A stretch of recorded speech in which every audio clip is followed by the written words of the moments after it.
Braxton was born at 27 weeks. I had severe preeclampsia. What happened was we had a semi-elective C-section, and we knew that he would be quite sick because of that. And about 6 weeks after birth, we were told that he had a brain injury, and it was due to the trauma somewhere along the lines of either being born or perhaps not getting enough blood.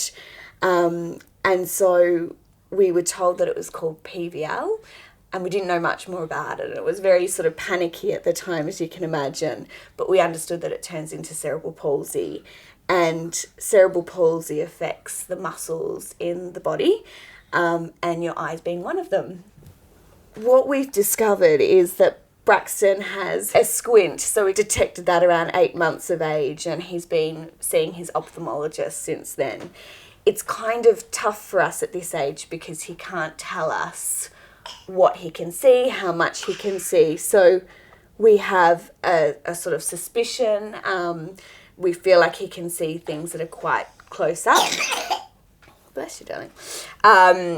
And, you know, he can sort of see our faces and he'll smile, etc.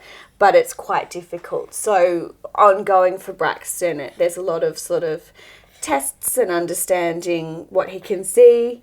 He will probably end up with glasses.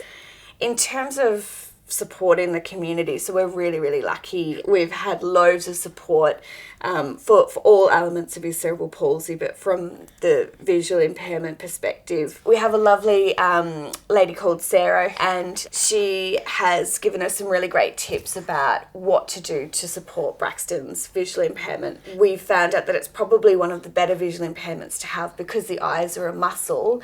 It means that we can train them just like if you're training for a marathon or for to get bigger biceps. You can really train the muscles in the eyes to improve, and even just as they grow, as he grows, his vision can improve with that as well. So that was really nice to hear, and just really good to understand what things we can do to support him. We were also introduced to other parents via her, and all the parents have a variety of visual impairments, but it's just nice to know that you've got a community there that, you know, that you're a part of, and just to know that you're not alone, really. I think that, you know, for me in particular, just being able to meet experts to really make heads and tails of what was happening with Braxton and how we could best support him was fabulous. And we met the RSBC through the Southwark Council. So they sort of formulated a roundtable discussion that included the RSBC. And we were really lucky to meet a guy called Tom and a lady Astrid who have been in contact since and sort of have let us know some of the activities that Braxton can do, particularly as he gets older. There was a big focus on sport when we met the team, which, you know, I'm quite sporty myself and I love the sound of that. It's really inclusive. And then Astrid was great in terms of what more can she do for us at this stage of Braxton's life. So really fantastic follow-up in terms of communication. I think also it helps that Braxton's our first child, so it's all we've ever known. You know, that's our life.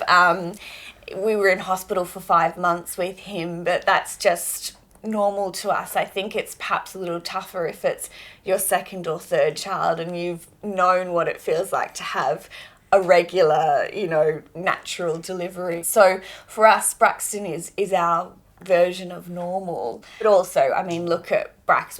We're super lucky. So he's a really happy, smiley young boy who gives us so much joy, just like any other child, I suspect. So, you know, I think most of the time we kind of forget that he has a visual impairment or that he has a cerebral palsy because we just enjoy him like any other child, don't we? And it gives us grief as well. So all that stuff.